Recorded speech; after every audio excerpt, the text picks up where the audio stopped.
Good morning, and today on our program, that is the presidential elections with Daily Mirror 2024. So we are going to start our political and economic discourse with politicians from leading political parties in the fray. And on our program today, we have here with me Professor Anil Jayantha, who is the National Executive Member of National People's Power, and also he is also the member of the National Economic Council of the party. Welcome to the program, Professor. Thank you very much. It's my great pleasure. Yes. Professor, now you have just unveiled the policy manifesto of your party. Yes. So you have outlined that you will be negotiating again with IMF in case you get back to power at these elections. So can you specify how you are going to amend this IMF agreement, which is very much in talks these days in politics? Yeah, so now this negotiation with IMF really depends on how the current program has been brought up to this particular situation. If we initiated the discussion with IMF, we could have just gone in a different direction. So as of now, within this, IMF clearly says we need to have a kind of stabilization, mainly the macroeconomic stabilization, where the fiscal, revenue-based fiscal consolidation really matters. Where the government has to show a significant and adequate amount of revenue sources, and how best that is managed in the government expenses, because lots of the wasteful expenses are there. So in the first place, what we are going to do is to develop a kind of revenue-based fiscal consolidation on a very fair manner.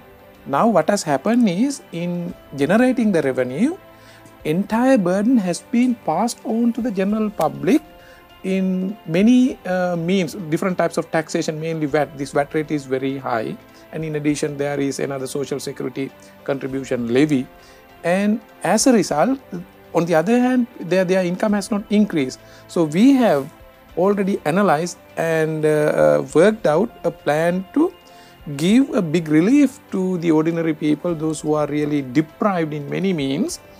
And alternatively, we look at the other areas, lots of leakages in government revenue within the short run. But in the medium term, how best we can increase our government revenue is nothing but by increasing and expanding the national economy, the production where the real value or the revenue is generated. This is how we have done. Simply speaking, to negotiate these things, we need to have an alternative debt sustainability analysis as well, because as of now, one of the biggest issue in IMF deal is the debt restructuring, where the external debt restructuring, creditors also come with their own proposals. As far as creditors are concerned, they don't want to lose anything. They want to have their interest back, capital back, and everything, no matter whether they offer us the credit card and other things. So unless we are aware of these things, unless we have a proper plan how best the foreign exchange will be built, we would be in real trap. Yeah. So this is what is going to have happen as of now. The given proposals would really put us in a debt trap. Alternatively, we have already prepared an alternative debt sustainability analysis, and we have shown how robust the manner how the foreign reserves would be built. Mainly, we have focused 3 areas.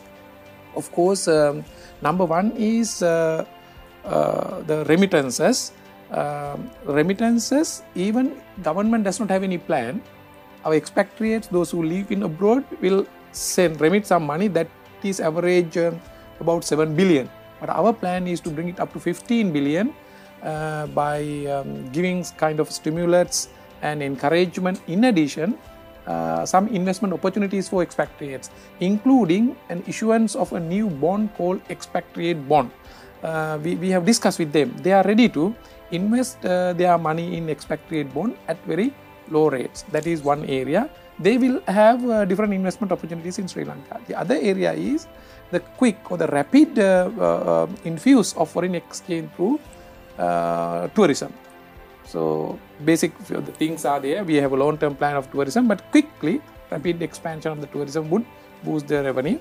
And the other area is the expansion of our exports through a proper diversification where more attention would be given to IT and IT allied services and specific products and value-added products targeting the value chain, the global, the supply chains. Yes. Now, Professor, as a supplementary question arising from what you mentioned, now you mentioned that you will be negotiating with IMF. Yeah. So this IMF program, as you rightly mentioned, it is linked to the debt restructuring program. Yes. So we concluded, or the current government concluded this program with the backing of major powers in the country, especially the Paris Club of Nations, India, China.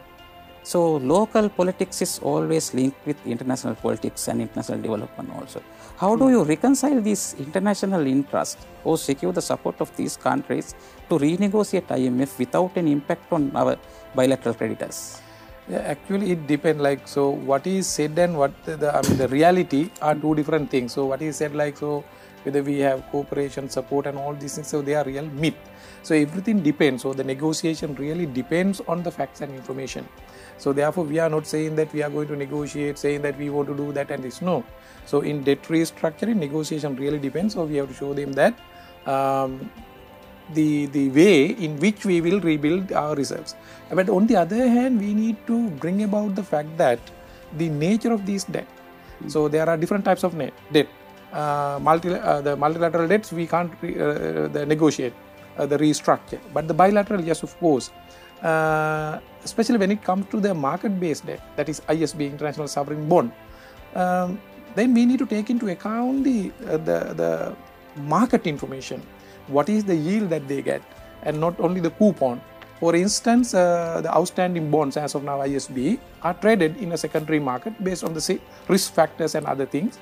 For example, the bonds maturing in 2026 are traded at as low as $41.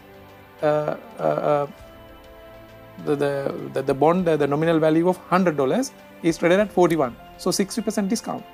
And 30, the bonds which are maturing in year 2030, that is the longest maturity one, are traded at just $21.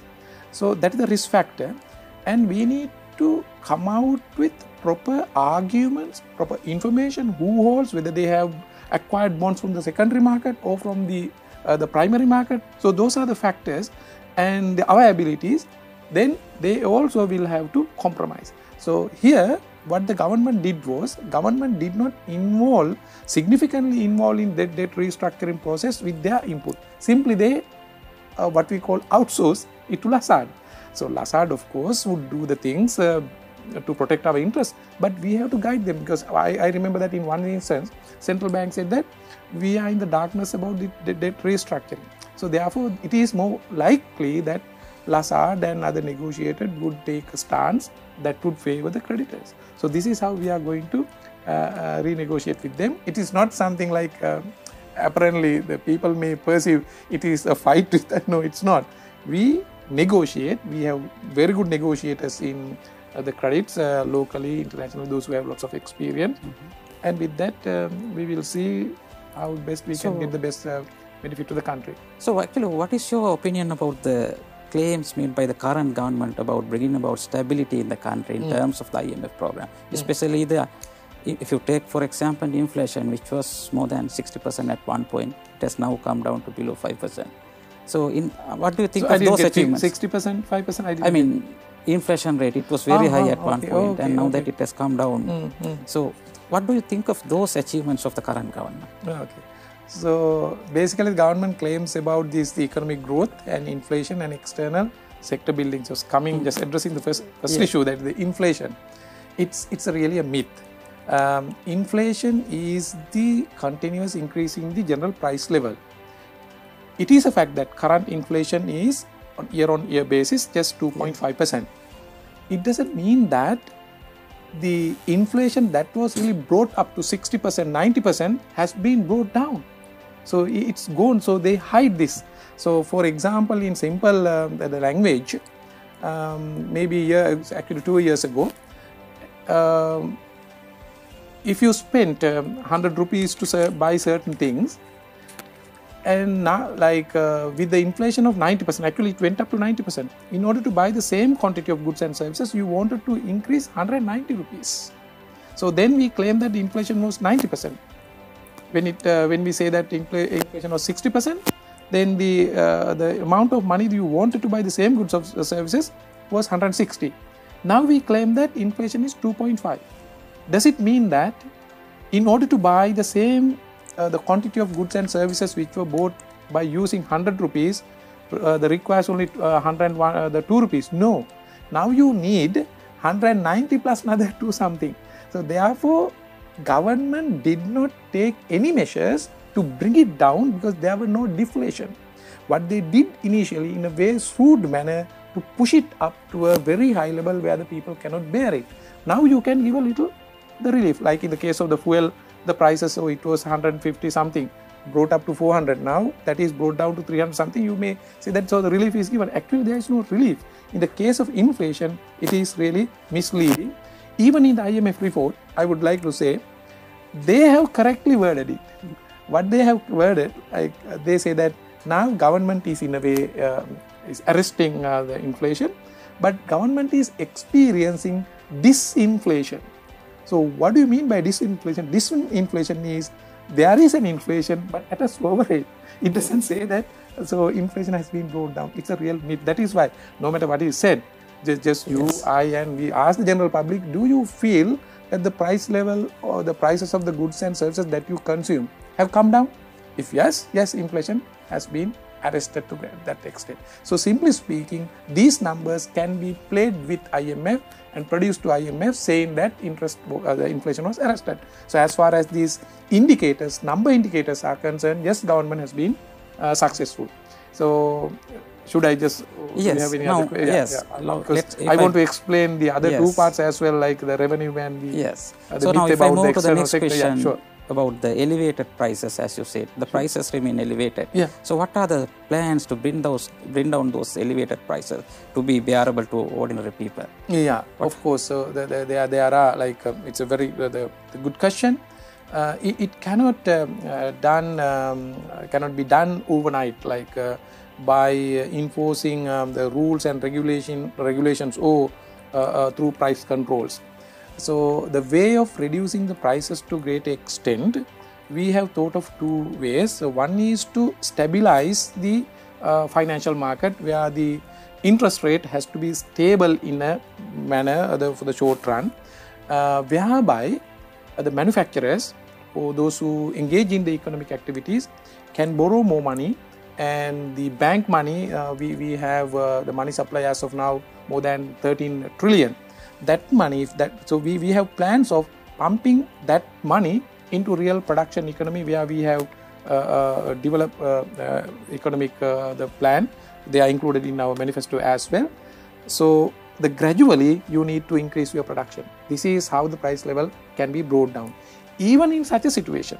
So there is another the area that you ask. Possibility is there. Gathered people, those who are in the corrupt network, very few, yes, can manipulate the market. So that is what we call price gouging, where we have to use our legal framework. Can you specify those areas where they are things manipulated? Or manipulation can be done in many ways, and the price gouging also can be done in many ways, as long as you have monopolistic power in the market or oligopolistic power in the market, or maybe cartel. Sometimes you may have many players in the market. Can you mention those products actually? Yeah, of course. When we take oligopolistic and the monopolistic type of market is in the rice market and in the tile. So likewise, even importation. So importation basically in a democratic economy, if you want, like as long as the importation has not been restricted, so depending on your strategies and the market opportunities, anybody must be able to import within the given guidelines. But as of now, only very few, even essential commodities, even the case of eggs. So these are the areas we have to rectify. Instead of giving the economic power to the very few, those who are in the real production, the course of the country, or in the importation, should be really open up and given the opportunity to everyone, whereby ensuring the economic democracy.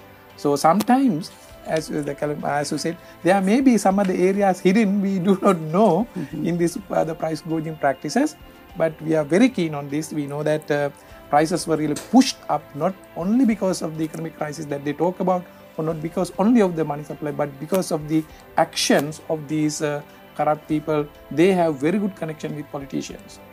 So now, basically, can you, as an economist, can you kindly say that how long will it take for you to stabilize this financial market and bring down elevated prices? So within the first year, Yes. we would be able to do this stabilization. That is why in our manifesto, the first section in the economic policy matters has been dedicated for stabilization.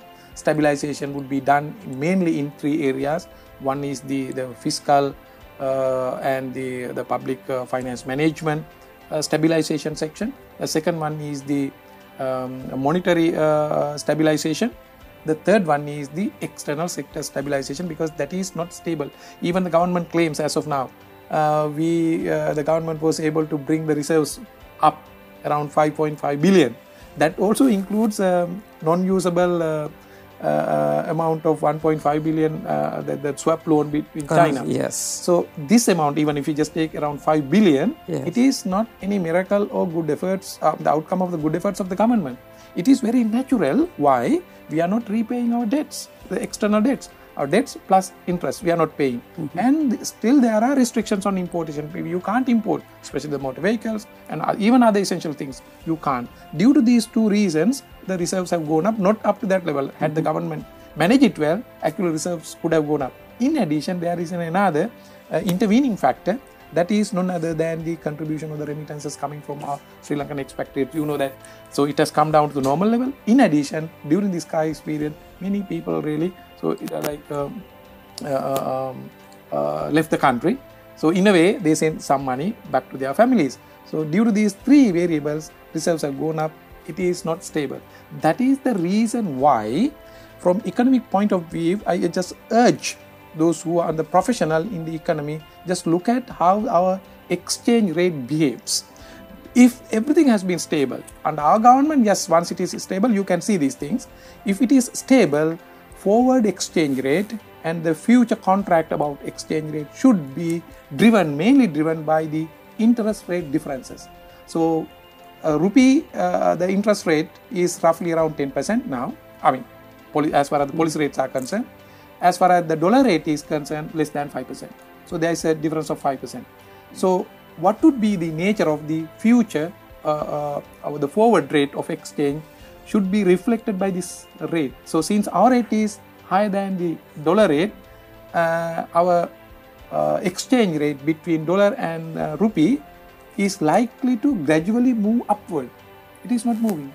Now, it sometimes goes down. It was 323 somewhere, maybe 6 months ago. Had it been stable, rate should have gradually increased, maybe 2 rupee, 3 rupee likewise. So this gradual, stable trend must be there. It is not there. You never know. For example, if you ask the question, so those who have foreign exchange, what are you going to do? Are you going to hold it? No, they do not know. That is unstable. Unstable situation is a clear indication that how foreign exchange rate behaves in the market. Right. Now, Professor, suppose you get back to power at this election and you have to prepare the next year's budget. Of course. Budget 2025. What are your revenue targets actually? So basically, we need to have practical the revenue target in the first instance. As of now, within the given tax structure and the revenue sources, it's around 4 billion something. But we target, because we know that there are the revenue sources which have been ignored. With that, 4 to 5 billion target is there. But in detail, how that much would be would be discussed with those who in the treasury, and because it has to be done with the officials. As far as we are concerned as the politicians, we have a political will of bringing that the revenue up to a level by achieving 2 things. One is without damaging the economy on the one hand, because the economy should not be contracted. As of now, the economy is being contracted. On the other hand, without significantly damaging the purchasing power of the people. So those are the things. Even though we have a target, sometimes we may have to make changes and revision depending on, because economic forecasts are not deterministic. That is one thing. Like in any other case, if you want to run 100 meters or any other thing, you can have a target of, okay, this is how I am going to achieve. But in economics, we have very broad principles and objective within which we will do it. Always we follow the principles of the humanity and the fairness and social justice. Yes. But your leaders or your political leaders, when addressing election rallies on and off, they have said that this VAT will be reduced and all, just to give relief to people. So when you reduce tax means you compromise revenue from one end, but at the same time you have to gain it from another end, otherwise it is very difficult for you to run the government's machinery. So what are the plans actually for the, let's assume for the next year, let's assume you are back in power, and then... So with the concession that we have proposed, especially on payee and VAT, it would be roughly around 100 billion.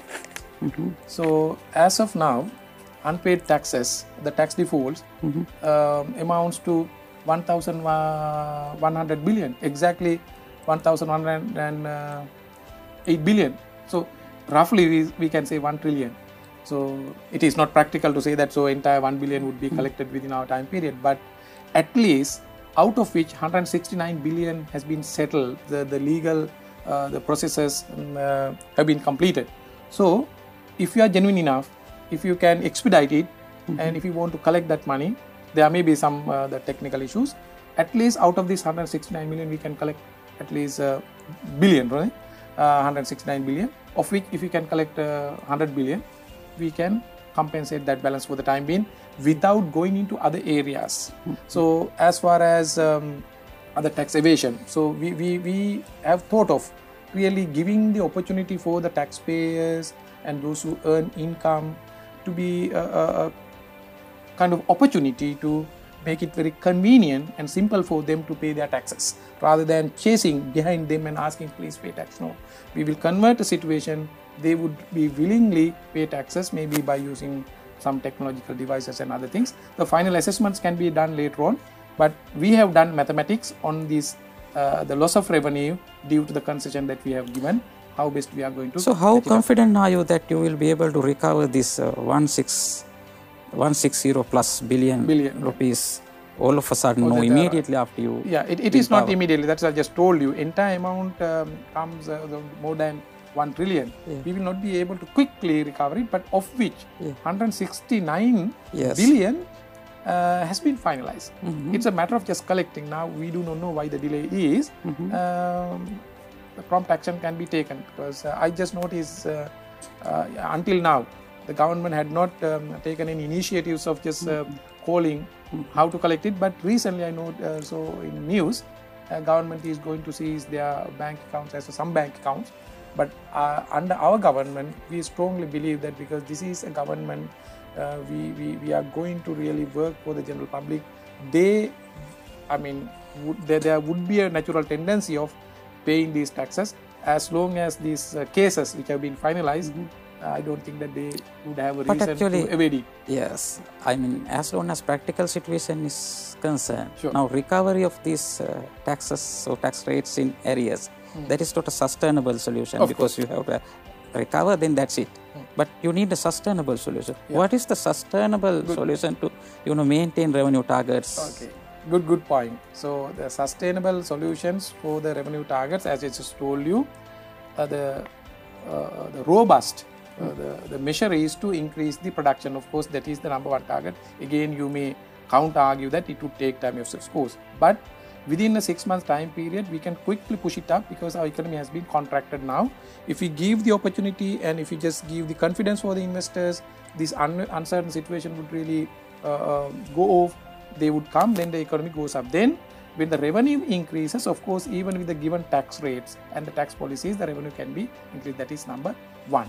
But specifically when we come to two areas, that is the VAT, that is indirect tax, and the direct tax, income taxes, as of now, due to the weaknesses and the problems of the existing system, a significant amount of the collectible amount is not being collected. Some of the amounts which are collected is not remitted to the England. For example, we got some information from IRD as well. as a VAT, even the 100% of the VAT collected has not come to inland revenue. So how are we going to make it stable and sustainable? We, of course, to great extent, apart from the elimination of the corruption and other things, that is one area, and to great extent we solve these problems through the introduction of technology. For the taxation also, e-invoicing, electronic invoicing would be introduced, where for the VAT registration, as of now, the registration is not fair because some people are registered and others are not registered. So lots of hiccups are seen in this VAT collection process. Some input VAT cannot be claimed. So therefore automatically that is added on to the prices. So by introducing this electronic invoicing system and the point of sales machine systems, and on fair basis, to great extent on trading, manufacturing and service the provisions can be brought into this net, so that even these rates can be reduced. As of now 18%, we have not been able to collect that much money, but we have confidence that by reducing gradually these things, total tax collection can be increased. Yes. That is one area. As far as the income tax is concerned, the same issue, it's not fair. So big amount of tax is now simply collected from ordinary people, for instance, within the given tax rates, starting from a progressive rate of 6% to 36%. The one who earns roughly 300,000 rupees per month is subject to exactly 308,333. So you are subject to 36%. So it's not fair. If you earn 308,000 and the government takes 36%, that's not fair. But there are other the sources, the income generation sources. On a fair basis, we can expand it, because we are not going to forcefully collect tax from anybody. We are going to collect tax based on informations and a democratic way. Even first of all, before implementing this, we give them the opportunity self-declaration. So they can come with self-declaration and pay. These are the two main areas. Again, going back to the IMF program. So this entire process of reforming the state enterprises is on. Okay. So, and also the IMF is not in favor of expansion of the public service anymore, because their argument is that it is still unbearable to the government. So, but that is an area where it will affect your trade union base as well. Right. So how are you going to reconcile those things also? In fact, actually we also had a discussion with IMF, World Bank and even the donors creditors as well. IMF, to be honest, has not specifically or categorically asked the government to sell or do this restructuring in the manner that the government does the selling off of assets. No, they have not instructed. What they have instructed and asked is to go for a revenue-based fiscal consolidation, where how best you manage your expenses.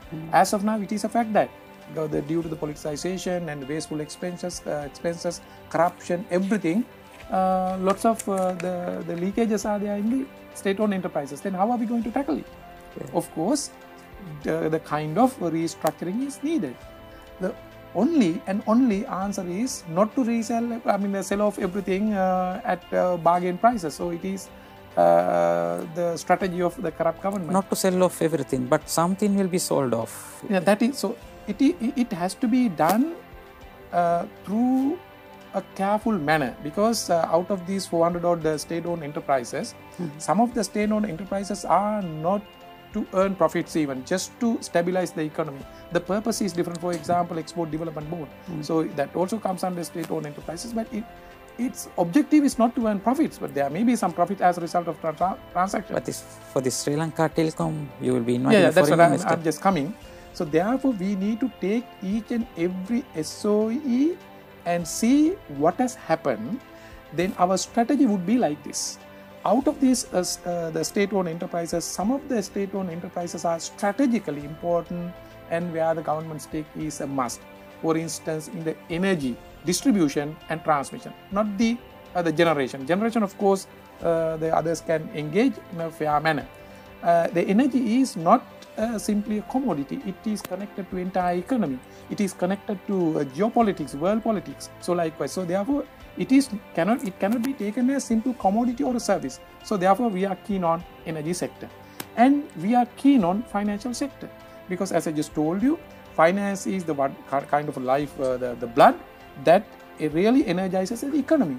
If that is just given to the hands of the very few, they can use it in a very opportunistic manner, that would be detrimental to the economy. Yes. So it doesn't mean that we will take off everything. So therefore, in a stable economy, government, banks and the financial institutions should be very strong. So Yes. So coming to your point, telecommunication and Sri Lankan airline. So likewise, there may be other organizations. These are the spotted ones. No? Telecom, of course, now we have not really revived it and expanded in such a manner to expand the IT and IT-based industries in Sri Lanka. One of our strategies is to expand IT and IT allied services, not only to generate income within the country, but also to earn foreign exchange.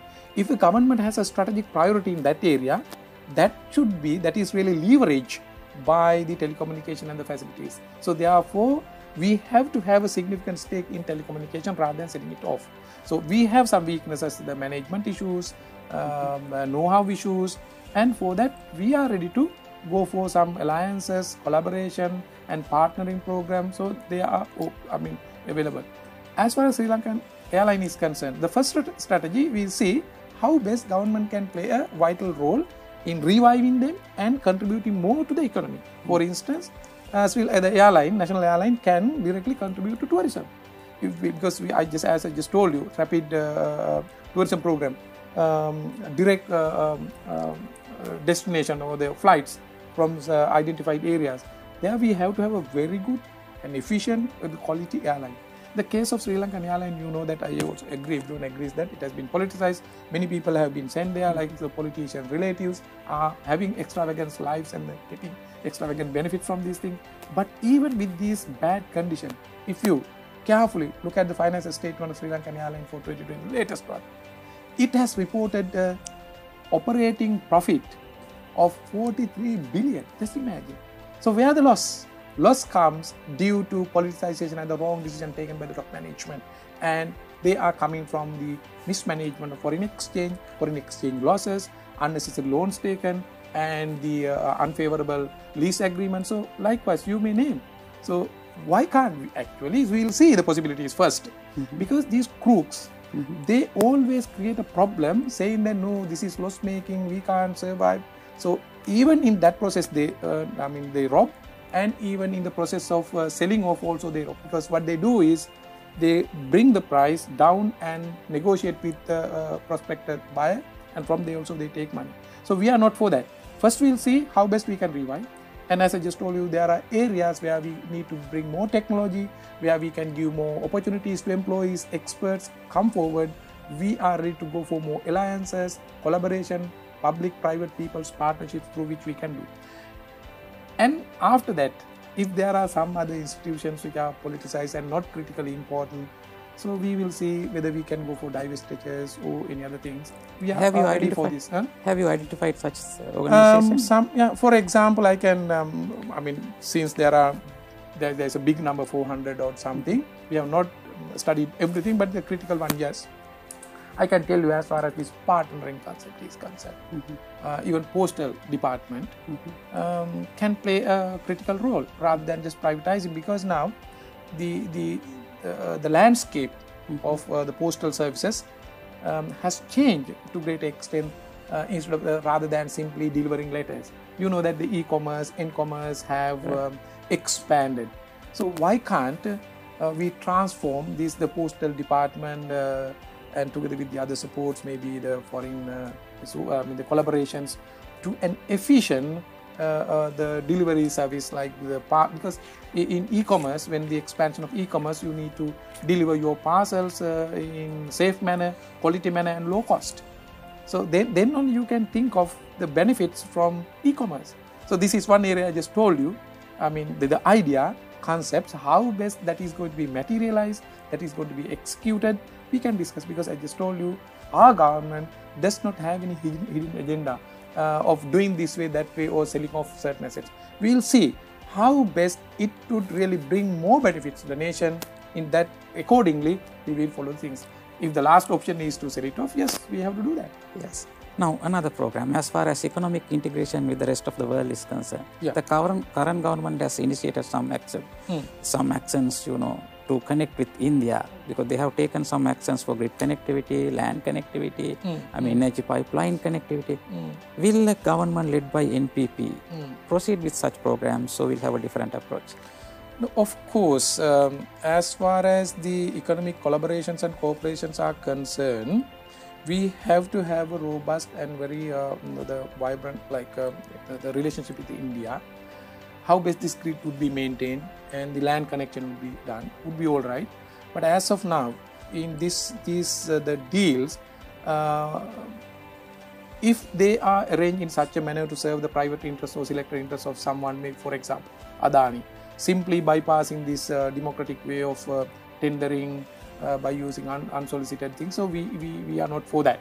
But anyhow, we are ready to continue with these discussions in a very democratic manner. Not only with India, for example, this grid connection. If we can go for a very the sustainable grid connection without having this, the private interest serving matters, we will open up another opportunity to sell our energy products to other countries, the South Asian countries, Nepal, Bangladesh, even the ASEAN countries. We can do this thing. But how best we can sell, we need to connect through India. So that is must. If that transaction would be really detrimental to the general public or Sri Lankan citizens, we have to scrap. Otherwise, our idea is to really revive it in such a manner to have a vibrant trading system. Take the example now, as far as the energy is concerned, unlike other countries, Sri Lanka has the opportunity to access to many different sources of energy. Energy comes from different sources, lots of renewable energy. By 2050, so future of the energy market is mainly dependent on the renewable. The cost of renewable energy is going down, and the facilities and the capacities of renewable energy is expanding. So why don't you make use this opportunity? Because we can go for the large scale wind power projects, and even the house base and the build, like lots of the property based solar power system. So even if we just produce more as of now with the capacity that even hydro, just imagine. So we can even we can go for nuclear power as well. Even if you produce more, so you can't do anything with this because our current demand is roughly around daily 44 gigabytes, right? So gigawatts, I'm sorry. So I just so the gigawatts, right? 44. So if you just produce maybe 80, 100, what happens? It's a waste. So there's no point. If we can connect it to a grid to India and other countries, yes, of course, we have an opportunity. We will see how best we can do. Because as of now, these transactions are negotiated in a very undemocratic and unfair manner. For example, Adani has quoted as power purchasing, the buying power unit through a power purchasing agreement for 20 years in this wind at the price of 8.26 the cents of the 8 cents, 8.26 cents, as roughly 8 cents. It comes about 25. But the same Adani sells the same electricity, the generated through wind, to Indian companies at a price of 3 cents something. So it's not fair. So they try to make use these particular opportunities and earn profits. So it was revealed in a latest bid.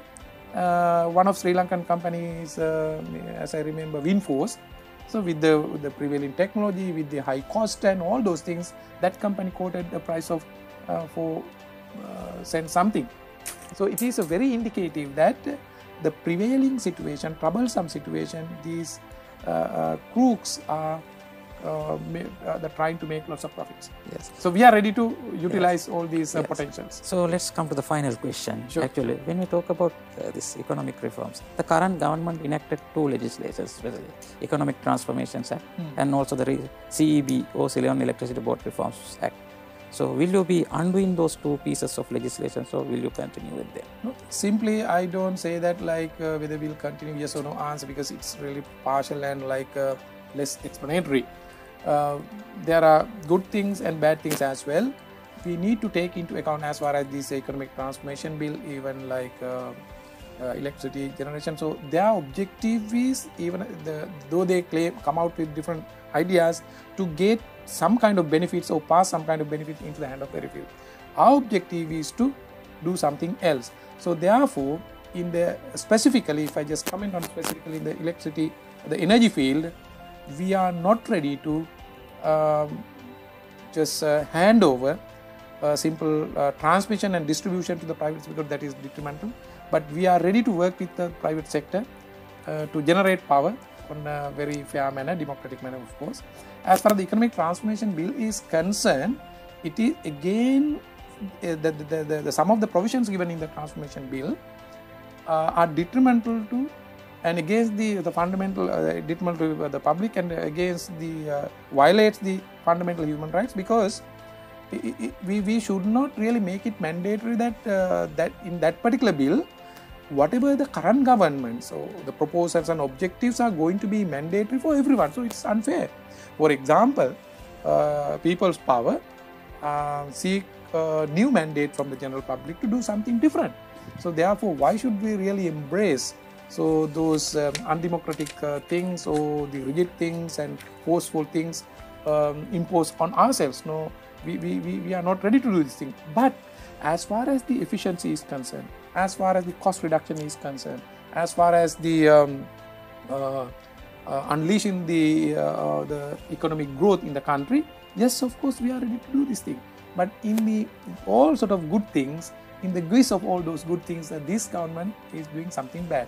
Whatever the things which are going to be hindrance and going to be bottlenecks and troublesome for the economic revival and the growth and economic development in a sustainable manner, we would like to change it, but through democratic process. Thank you very much, Professor, for your time and joining with us. Yeah, Callum, it was my great pleasure. So hope to see you again. Thank you, sir.